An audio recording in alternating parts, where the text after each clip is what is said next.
আসসালামু আলাইকুম এভরিওয়ান, আপনারা সবাই কেমন আছেন? আশা করছি ভালো আছেন। আমি আল্লাহর রহমতে ভালো আছি। আজকে আপনাদের সাথে শেয়ার করব পেঁপে দিয়ে বেসন চপ, কাটলেট বা পেঁয়াজু, যে কোনো একটা বলা যায়।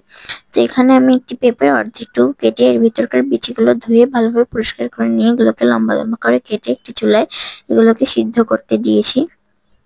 সিদ্ধ হয়ে গেলে এগুলোকে আমরা ম্যাশ করে নিয়েছি। এরপর এর ভিতর দিয়ে দেব কাঁচামরিচ কুচি, পেঁয়াজ কুচি, শুকনো মরিচের গুঁড়া, হলুদের গুঁড়া, আদা রসুন বাটা, বেসন এবং চাট মশলা।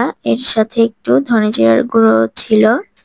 তো এখন সবগুলোকে একসাথে হাত দিয়ে মাখিয়ে এই ম্যাশ করা পেঁপের সাথে দিয়ে দিচ্ছি, দেখতে পাচ্ছেন।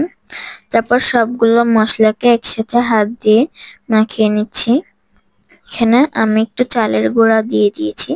তারপর এখন সবকিছুকে একসাথে ভালোভাবে মাখিয়ে নিব, দেখতে পাচ্ছেন। যখন এটা অনেকটা শক্ত হয়ে আসবে তখন ভালোভাবে মথে নিতে হবে।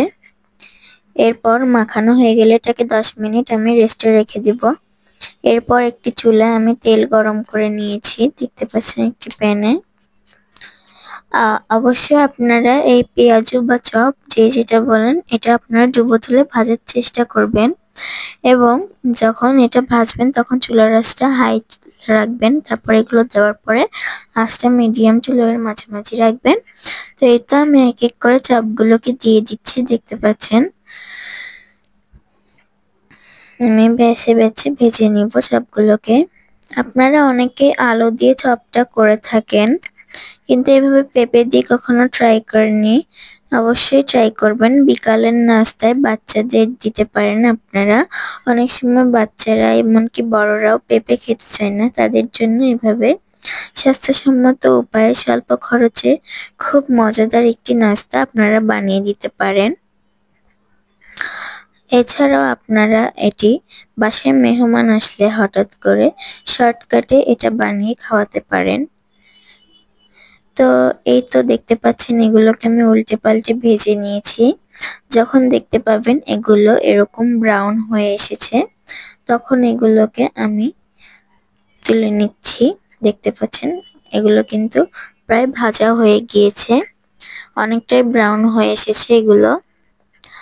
তো এই তো আর একটু উল্টে পাল্টে ভেজে নিচ্ছি। এরপর আমি এগুলোকে তুলে নিচ্ছি, দেখতে পাচ্ছেন। এগুলো কিন্তু অনেক মুচমুচে হয়েছিল এবং খেতেও দারুণ হয়েছিল। তো এই তো আমি সবগুলোকে এক এক করে তেল ঝাঁকিয়ে তুলে নিচ্ছি। এরপর আমি এই তো দেখুন খাবারটা কেমন হয়েছে, সাউন্ডটা শুনুন কতটা ক্রিস্পি হয়েছে। তো আজকে এই পর্যন্তই। আপনার সবাই ভালো থাকবেন। আল্লাহ হাফেজ।